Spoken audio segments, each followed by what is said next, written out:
What's up? Hopefully you can see me. Just finishing getting all set up here.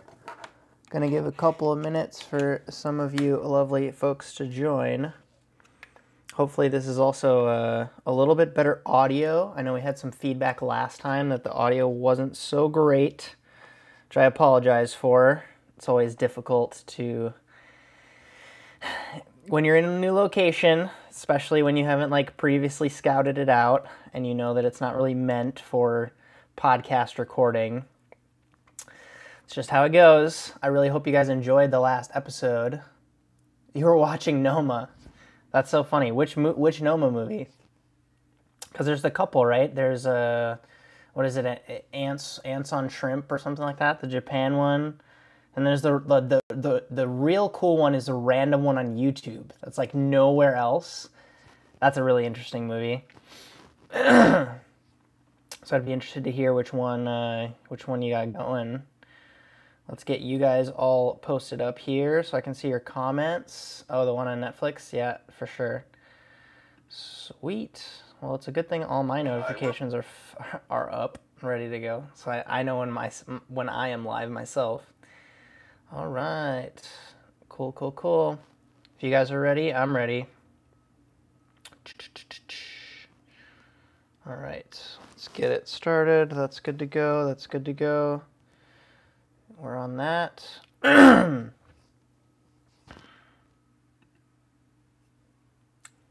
Today on the Emulsion podcast, in an unprecedented move, we're actually going to cover more news stories than we have ever before. We are chatting Noma 2.0, Michelin in Italy 2018, food delivery failing in DC, Australian restaurants expanding to Los Angeles, David Chang in the Olympics, a bar all about Star Wars, Modernist Bread, and can you believe it, even more. Coming up. Welcome back to the show, folks. My name's Justin Khanna, and in this episode 40 of The Emulsion, we've made it to episode 40, a show where I talk all about the news stories that matter to me as I navigate my career as a professional chef. Thank you so much for joining in. It always happens. Every single time I have an interview show, the next week is always packed with news stories. That is definitely great for you. You get all caught up if you haven't gotten a chance to check out the episode last week that I did with Chef Bella Sangar. Definitely a lot of interesting tidbits in that episode. If you haven't gotten a chance to check that out yet, I definitely recommend you do that. But this week is a doozy, and we're going to get right into it in a second. But first, if you aren't already subscribed to my email newsletter, you're definitely missing out. This week is going to be especially amazing because I'm going to be giving you tons of incredible Black Friday deals that I'm going to kind of scour the internet for myself, saving you all of that time. And that's going to get delivered straight into your inbox, hopefully on Thursday.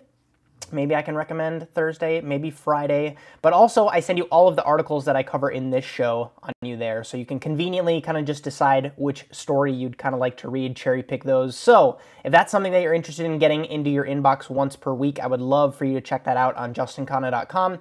If you just spend a couple of seconds on that page, a handy-dandy little pop-up will magically appear. Just drop your email address in there, hit send it, and you will be on the list. Also, a quickie update, we've got a Patreon exclusive live stream today at 2 p.m. Pacific time. That's in just a few hours. If you're interested in jumping in on that and hang out with me one-on-one, kind of an Ask Me Anything kind of dealio, I would love to see you there. Patreon is a platform where you get to support me making what I'm making for as little as $1 per month. We are shooting for 1,000 of us on that platform. If you want to be one of those amazing folks, please check out patreon.com/JustinKhanna. You will not be disappointed, and you can come hang out at 2 and ask me whatever your heart desires. Last time we butchered a fish together on that live stream. We'll see what happens today. So let's get into these stories. There's so many. Where do I start? The first one comes out of the United Arab Emirates, a country that's already got its own problems. Apparently millions of people there live off of desalinated ocean water. I didn't know that, but they're good at solving those problems, and it's because they're in a desert that this whole thing is happening. They are currently in the process of figuring out how to grow fruits and vegetables on Mars. They are, at least. And this is super interesting to me because, again, they are in the desert. They are experts on harsh growing conditions, attempting to grow lettuce, apparently tomatoes, strawberries, and dates. How much does all of this cost for them? $5.5 billion. That is with a B. And part of that is the Mars Science Center that is near Dubai, making one of Earth's biggest interplanetary projects, is what this entire science center is accomplishing. 2 million square feet. That facility alone is going to cost $150 million, and that's all for this research that is going to be put forward and making it so that if and when we do get to Mars, we can eat something and not have to spend money to ship it from Earth. We can grow our own stuff. And what it basically looks like, if you look at the concept art for it, this science center, it looks like a bunch of domes with a bunch of living facilities and laboratories and agricultural centers. And this is all to kind of simulate what we would build on Mars ourselves. Essentially, a kind of measure twice, cut once maneuver with all these things. They took a place with conditions as close to Mars as possible, and they're attempting to learn as much as they can to make sure that when we do arrive on Mars again, we have something to eat. So my question is, have they accounted for all the other problems that come with Mars?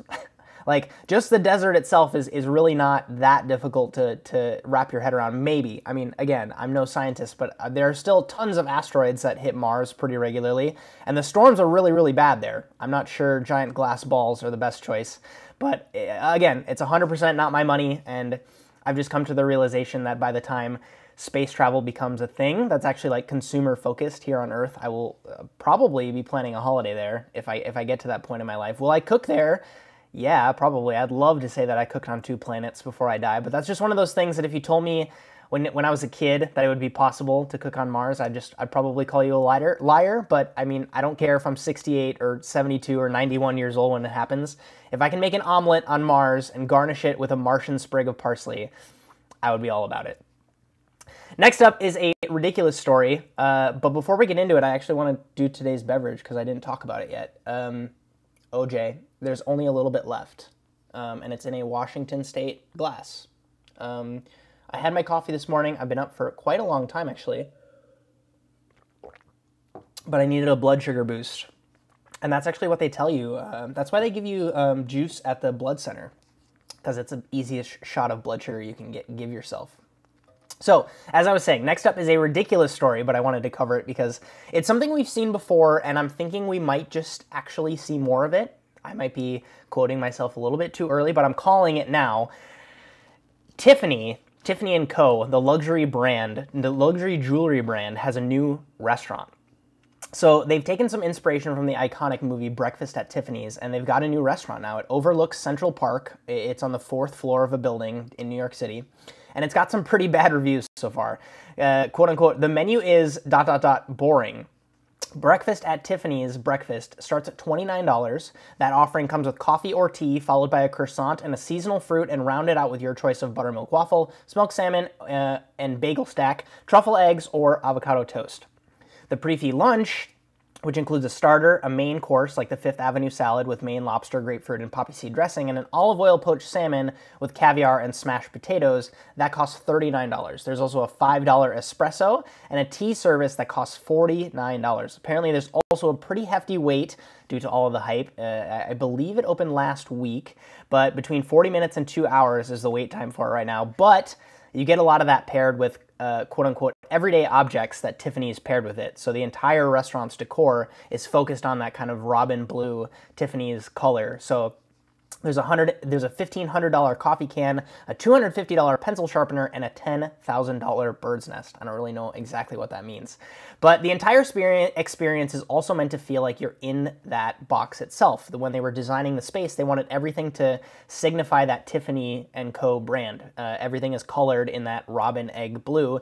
And my takeaway from all of this is as follows. Of course everything's overpriced. I mean, maybe even accurately priced, right? Like, this is a multi-million-dollar company opening a restaurant in New York City. They probably came at it from a very, like, financially sound perspective and realized that they can't make money on a $2.50 shot of espresso, so it's $5. And they can't make money on a $15 breakfast, so they made it $39. And honestly, I feel like we aren't that far away, and this is me kind of maybe predicting the future here as best I can, is that I don't feel like we're that far away from a lot of this happening to more and more brands, right? So look at it from this way. Food brings people together. There's no, I mean, you can argue that for a little while, but at a certain aspect, food brings people together. It's something that every single human does, and it is a very human experience. It's super underrated, as a lot of the interacting that we do with these brands moves more and more and more online. The idea of bringing people into the space to interact with your brand and your product is super attractive to these big brands. And if we as chefs can provide that service to these brands and do what we do, I see it as a win-win for everyone involved. You guys that follow me closely know I've personally done events for brands like Kitten Ace and Leica and Bungie. It's super, super powerful, and it's a clear value exchange, right? It totally makes sense. You'd actually probably be surprised or even disappointed if it was a stunningly amazing meal, or if it was cheap to go eat inside of Tiffanys restaurant, because that's incredibly off-brand for them. They don't want to be known for serving cheap breakfast sandwiches or anything like that. They want to be that luxury brand. So again, back to my reaction, of course. Can we stop talking about Tiffanys now? Ooh, restaurant awards time. It's that season, the end of the year.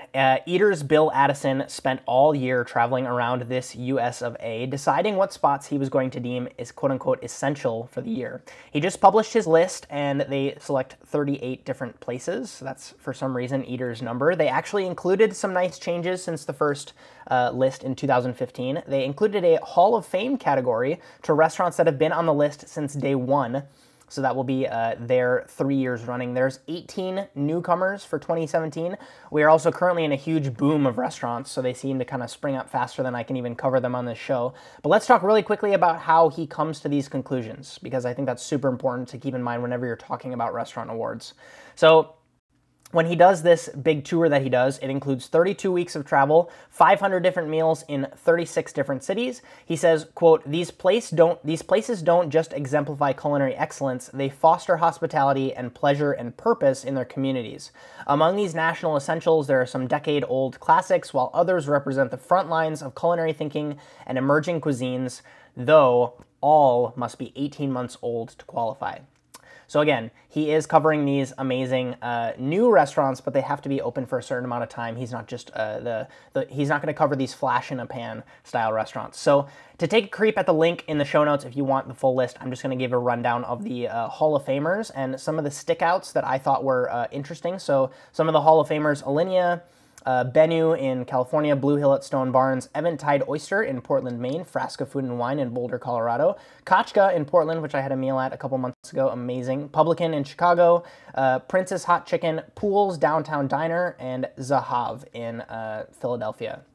So those were the Hall of Famers, places who have been on the list for 3 years or more. Really, really interesting to see those places stick it out. Again, that is more or less also the restaurant of the year was this place called The Gray in Savannah, Georgia, and everything else is alphabetical by the way that they list it. So that is Eaters' 38 list. Like I mentioned, I had a great meal at actually they're one of the newcomers on the list. It's called Bateau.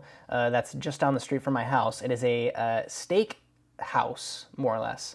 And the way that they do that is the restaurant butchers whole cows, dry ages its own steak, and offers 24 cuts that they write on chalkboards. And then you kind of point at a cut and you say, I want that one. And then they ask you how you want it cooked. And that's more or less the experience. Comes with a bunch of different sides. There's a bunch of amazing cocktails. The wine list is really, really good.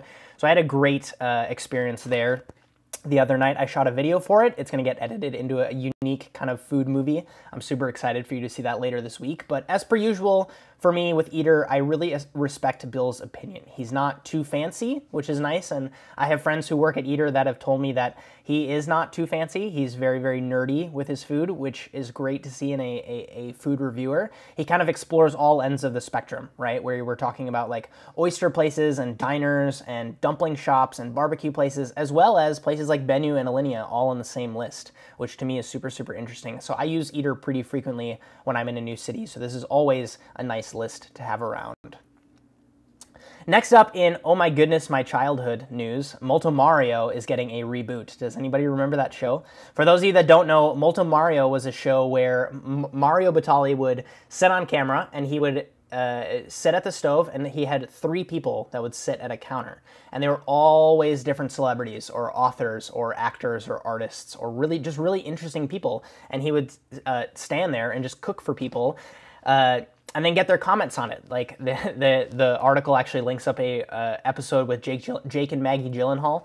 So he would have these people that would, it was a very, very similar concept to not just the Emerald Live show, but it was more pop culture focused. It was more current events focused, where he would have, oh, you have a movie coming out? Come on Molto Mario and sit here and we'll talk a little bit about the movie. I'll make you like an amazing Italian dish. It was really, really interesting, but it was one of the shows that I frequently watched growing up on the Food Network. And apparently it's not going to be a huge reboot. They're only getting 6 new episodes, but way back in 2004 is when that show was a thing. They did 75 episodes of that show, multiplied by 3 guests per show. That was a lot of exposure. But airing on Food Network, if you want to check out a sample of an episode, again, that is linked up in the article. Otherwise, search Molto Fan on YouTube. That is a channel that just republishes all these videos. And I gotta say, the format definitely inspired me in a lot of ways to cook in front of people, to kind of teach people, to interact with people, all using food as that medium. It was definitely a unique show that I'm super, super psyched to see coming back. But to me, what's crazy is that they're sticking to the TV format, right? Isn't that weird? It's super unfortunate, and I think it's such a missed opportunity with the internet being the way that it is. I'm really, really sad to see that they didn't revamp it for either YouTube or Twitch or even like Facebook, with the potential that they had to kind of use other people's channels to cross-promote and do collaborations. I really, really fear that they missed a huge opportunity just keeping it on TV and with the Food Network. No doubt there was some sort of financial incentive involved, but we'll have to see what they do to kind of promote it online. But regardless, I'm excited to see who the guests are and how Mario manages to execute in 2017 as opposed to 2004. Like, they could take all of this inspiration from Stephen Colbert and SNL and all of these places that, yes, they do their stuff on TV, but then they make unique segments that will go and publish themselves on the internet, and a lot of times they get more views on the internet than they will on actual TV. But those are just my thoughts. Next up, and a story you know I had to cover, there's a Star Wars themed bar in New York City. It is a pop-up called Dark Side Bar. It is in Soho in New York City right now, and from now until January 14th, they are offering a quote-unquote truly immersive galactic experience. They are apparently hosting nightly events and parties such as themed dance and DJ nights, trivia, speed dating, and games. You can do all of that at this Dark Side Bar. Costumes are highly encouraged, which I think is awesome, although it is quote-unquote not necessary. They offer 6 custom cocktails, all with playful names, so Red Force, Blue Force, the Imperial, the Dark Side, the Galaxy, and the Mind Trick. It is apparently not just in New York City. They're doing it in DC and LA as well. Tickets, how you get in, is you buy a ticket and it costs you $33. That includes 2 of those drinks that I just mentioned earlier. Or you can walk in off the street and you just pay $40 a person, so that's $20 a cocktail, which isn't probably that far off from New York City prices. But go ahead and check out the link if you want, or if any of you are in New York City, I highly encourage you to check it out and let me know so I can live vicariously through you. I know I've definitely got my Last Jedi tickets purchased, ready to go for opening night. I shared the trailer for that a few weeks ago as my non-industry story. So of course, hugely anticipated event for me. I love Star Wars. So, we've already talked through themed restaurants, from Star Wars to Breakfast at Tiffany's, Eaters 38 for this year, and new Mario Batali TV shows. It's a crazy time to be alive. We're only a portion of the way through the show. Next up is a story I didn't think I was going to like, but I actually ended up enjoying it. But I'm not going to go that deep into it for 3 reasons. One, because I feel like it's one of those pieces that is a great profile, and if you kind of need to read it for yourself to get the entire story. It's one of those where if I wanted to cover it, I would just be regurgitating the story and reading you guys' quotes. 2, it seems to be a passion project for the author, Danya Evans. It's a long article. It is a really, really long article. And 3rd, because I'm super scared to pronounce the chef's last name that she's covering. It is Angela Dimayuga is the name of the chef. She is Filipino-American, and she has been a huge architect, behind-the-scenes chef for Mission Chinese food. And the title of the article is Angela Dimayuga is here from the future to save us all. So the punchline, if you aren't really interested in reading the entire thing, it is very similar to my story, and it's one of the reasons I wanted to cover it. A lot of it talks about her time in the industry, helping to build what her and Danny Bowen have built, but it ends up talking about her next moves at the end of the article, and that's what really struck me, right? She has all this exposure. She was on IvankaTrump.com as an interviewee, as a female entrepreneur interviewee. She basically became famous, and it was the perfect setup for her to open a restaurant empire, and she's turning it down in favor for building a community. She says, quote, "As a kid, I didn't ever say I want to be a James Beard Award-winning chef. I'm definitely from a new generation. These empire builders who have had these globally expansive brands who are always building, always building, always building. I didn't really relate to any of that. For me, there's always been this internal community-based aspect to all of this," end quote. So again, I recommend you check out the full article if you're interested, but if you listen to this podcast and you don't want to go through the clicks to find this article or any of the stories that I cover, please visit justinkhanna.com, sign up to my email list. I'll send you these straight to your inbox so you can read them on your own time. But this is my question of the day to you folks. Do you have ambitions to own a restaurant empire someday? I would love for you to hit me up on Twitter or Anchor or in the YouTube comments and tell me. Again, I want to know. I want to, like, tell me yes or no, and then tell me the whys, right? That's where I think the meat of this conversation comes. If you want to build a restaurant empire, yes or no, and then why. I'll go first. For me, it's a no, at least not right now. There's something that rubs me the wrong way about having my name on the door of a restaurant, but I'm not there cooking at that restaurant, right? It's to me, it's a little bit misleading. As long as I go by Chef Justin Khanna every single time you buy a ticket or come to an event that has that in the title, I will be cooking. That's just how it's going to be. And that's just binary for me. I mean, I made that decision when I kind of left the restaurant in Europe, and now that I'm here, that's exactly how I'm going to run every single thing that I do. But as I get older, I'm very aware that I'm not going to be able to cook everything, and I'm not going to be able to cook forever. But when that time comes, I would like to change my title to restaurateur and former chef Justin Khanna, if that is something where I decide to do multiple restaurants or start investing or anything like that, because I have no problem with that, right? I don't get the ego boost from calling myself a chef, but for now, in this time of my life, I cook everything, and that's exactly what I want, so that's why I call myself a chef. But again, I want your thoughts, so please, please, please hit me up, will ya? Oh man, this is an interesting story. Luma, the restaurant out of Melbourne that has gotten some pretty amazing acclaim over the past few years, just announced a second location in LA. It is apparently going to be called Luma Los Angeles, which scares me a little bit because we've seen this happen before and it hasn't worked out so great. I look at the people who have done it successfully, right? I think about David Chang and Siobo and Thomas Keller with Per Se. It's hard to take the same brand and uproot it and plant it somewhere else, right? If you're attempting to serve the same food, maybe that makes sense. And again, I hate to say anything good or bad about a restaurant before I've experienced it, so I'm sorry if this is a little unarticulated, but maybe they're taking inspiration from Noma, right? Like Noma Japan, Noma Mexico, they're doing Luma LA, and it's gonna be just that, where they kind of take a lot of the philosophies and use California products to make it, and I'm curious to see what happens. This is definitely gonna be one to kind of keep an eye out for. With the amount of amazing stuff happening in LA, I would be surprised to see Michelin give its guide back in the next 24 months. Again, this is my this is going to be called the Nostradamus episode because I'm calling things before we see them. Sorry, I'm replying to some comments on YouTube right now. Food truck. But for all the Australian fam here on the podcast, what are your thoughts on Luma's second location? Do you have any details that you can share? I'd be really, really interested, so let me know. And again, I'm calling it first. LA will get their Michelin guide back in the next 24 months. Those are my thoughts. Next up in chef personality news, David Chang is going to be on the NBC Sports crew as a special correspondent to the South Korea Winter Olympics happening in February. First of all, did you guys actually remember that the Olympics were in February? I definitely forgot, so sorry Olympic people. But to me, this is fascinating, right? Because it does two things. It plants chefs as an authority on discovering food, especially talking about specialization in culture.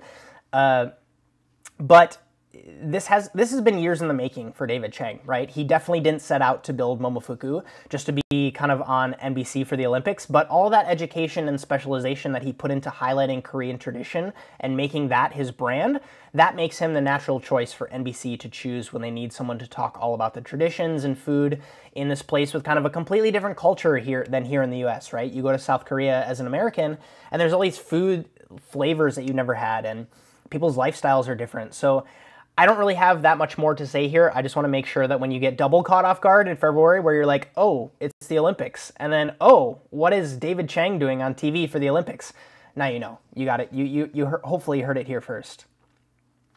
Quickie Michelin news bit for you. The guide came out in 2018 for Italy this week. I have never actually been. I'm going in January. Maybe some of you saw on Twitter when I announced I'm going to Paris, but this is also a little insider scoop. I'm also going to Italy. I have a table at Osteria Francescana with two of my best friends and my girlfriend. We're going to be a 4-top, so I'm super pumped for that. But the guide just dropped for Italy, and there's a new three-star restaurant in the world, St. Hubertus in the northern mountain town of San Cassiano, joins 8 other restaurants in the top spot for Italy.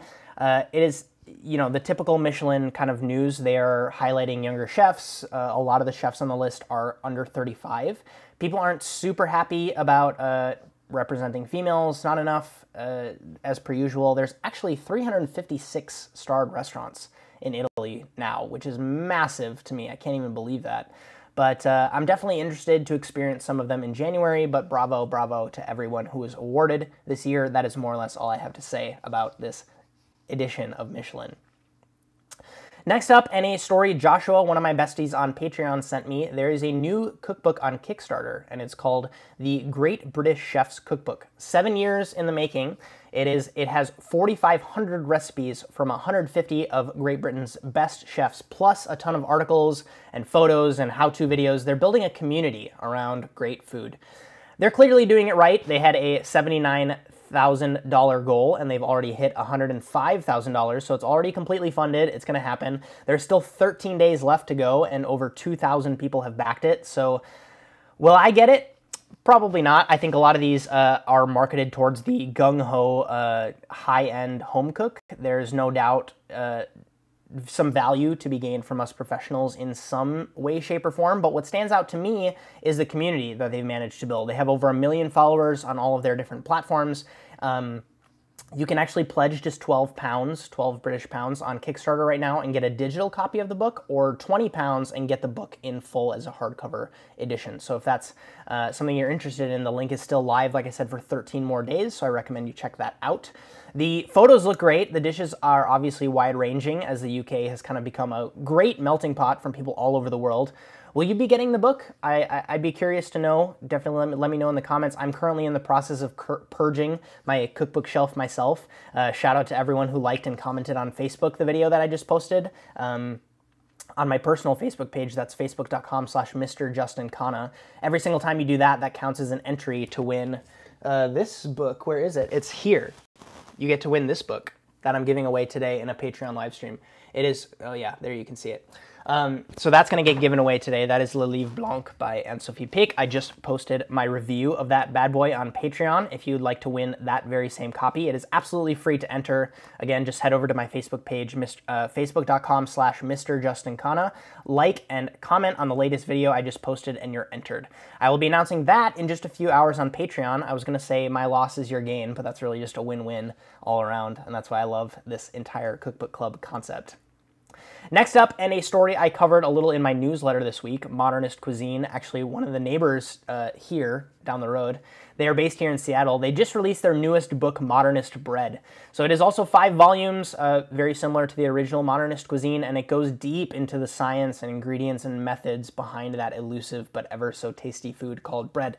It expands all cultures, right? They did a DIY tandoori oven with $300 worth of materials from Home Depot, and they got all the best ovens and all the best kind of like fermentation materials and scales, and experimented with a bunch of different kinds of flour, but it is classic Modernist cuisine, right? The things that we've been known to enjoy from that brand. Beautiful photos, easy to follow recipes, a super large price tag, but I don't think I'll be picking this one up, even though I have all my notes still from the weeks that I spent with the first Modernist Cuisine. I would literally go to the library every day after class for just over a month, and I read the entire thing cover to cover.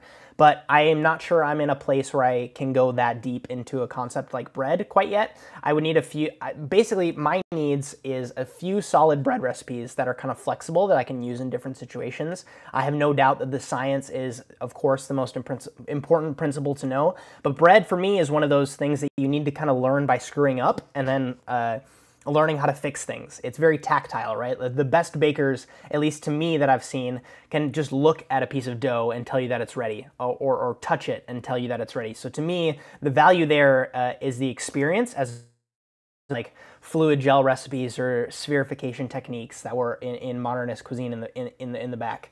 Amanda says, all of the bread. I just need a library to buy it for me. That is true. That's what you need to do. You need to find a library that will have it in stock, and you can just go check it out or go in and take your notes and then go home. A huge change, though, with this book, and something that I'm excited to see do so well, is from Francisco Migoya. He is actually the head chef now at Modernist Cuisine. He took over after the first Modernist Cuisine came out, and he has been there the entire time, kind of pioneering the bread book, the bread series, and he's doing great. He's gotten amazing feedback. He's been kind of the face of this entire project. He was actually teaching at the Culinary Institute of America when I was a student there. We're actually reading his Elements of Dessert book next in the Cookbook Club, but huge props to him for sure for doing an amazing cookbook launch. I'm stoked to see if they end up doing a bread tasting menu dinner. I'd be 3,000% down to do that. I know that they did that when Modernist came out. They would do tasting menus out of their space with some of the recipes from the book. So if they do a bread tasting menu dinner, I would be super down to experience that. Oh man, next up is a business story. We're going to talk business, and more specifically the food delivery business, coming from a publication called DC Inno, specifically from, it's a guest post from a lady named Sarah Vandell. She is the CEO of a DC area food delivery startup, and in the article she talks all about the 9 semi-disruptive nature things you need to be paying attention to when talking about food delivery businesses. And I lost the link, so I'm going to quickly pull that up again. Let's see, where are we? Boop. So she talks all about food delivery is ripe for disruption despite the notable failures. Food is not a winner-take-all category. Talking about how people will either, are amazing successes or total crashes. There's no kind of like you exit at like a $453 million valuation and you sell to Google, right? It's either amazing, or it just completely like falls flat on its face. Food is, the category apparently does not warrant it. At a micro level, winning in food requires a trifecta of capturing stomachs, hearts, and heads of eaters, often at war with themselves. I thought that was an interesting quote. It says taking institutional money within the first 2 years is like taking a bite of an apple. Again, talking about other companies that have raised $12 million and $29 million within their first 12 months of founding, and then their respective paths to a unicorn exit became statistically difficult. And the lesson there is early VC-backed businesses took money too early. Investors and founders have been wrong on their assumptions. Talking all about making sure you're serving real food.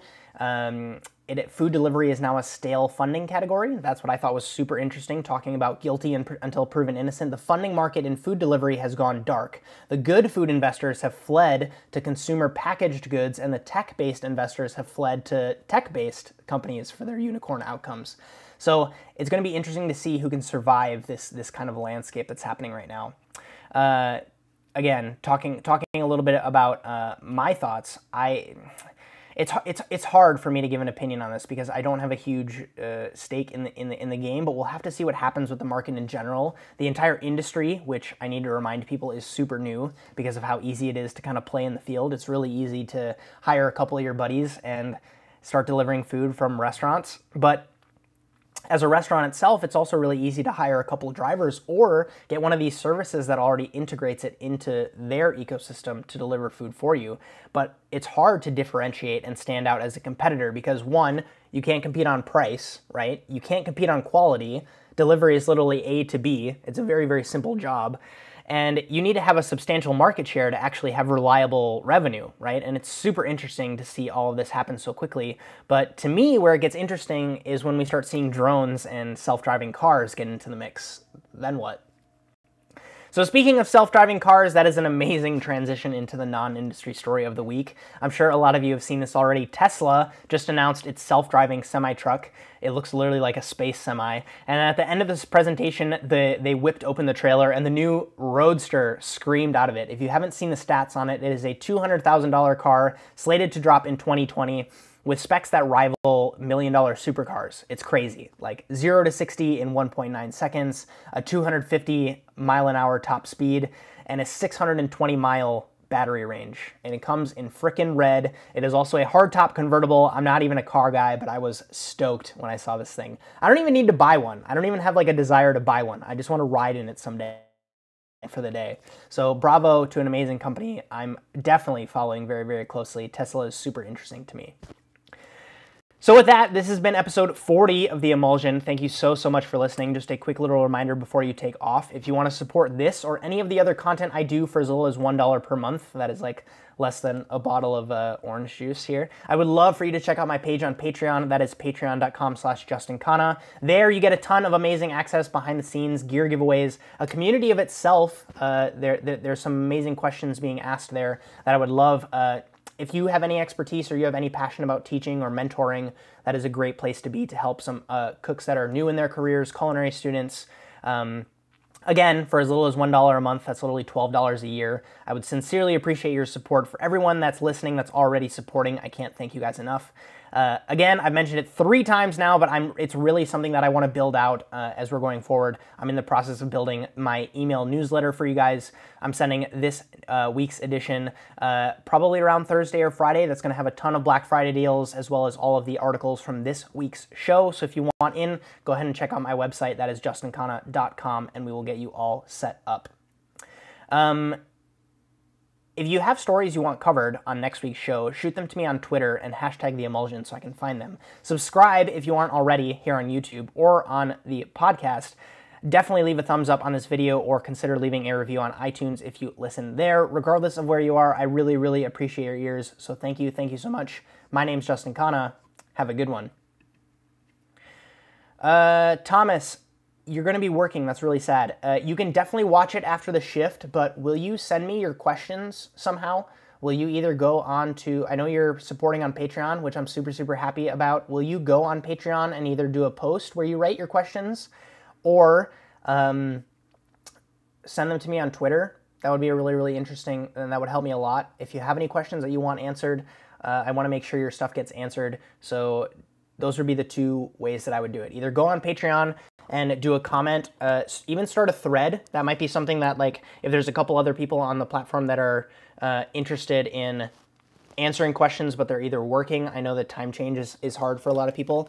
I intended on doing it on Mondays because I assumed that a lot of people would be off and not working. But if it's something where you're working, you should start a thread. Maybe I'll start it if I don't see that you've started one, and just ask your questions, and then I will make sure that I answer them during the Q&A. Again, that is at 2 p.m. That is in 3 hours, 2.5 hours. So I have some interesting plans for that. The time of the Q&A is at 2 p.m. Pacific time.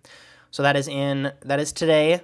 That is on Patreon, and that is at 2 p.m. It is currently 11:30, so that is going to be in just 2.5 hours. So again, come hang out. If you guys are supporting on Patreon, that's absolutely like included in what we do. I'm also going to be giving away the cookbook to everybody who signed up to the giveaway on Facebook. Go ahead and check out Mr. Justin Khanna. That is Mr. Justin Khanna on Facebook. Comment and like on my newest video, and you are automatically entered to win that book. That is all for me for today. I hope you guys have a great week and a great Thanksgiving. I will see you all next week. Thank you for watching. Have a good one.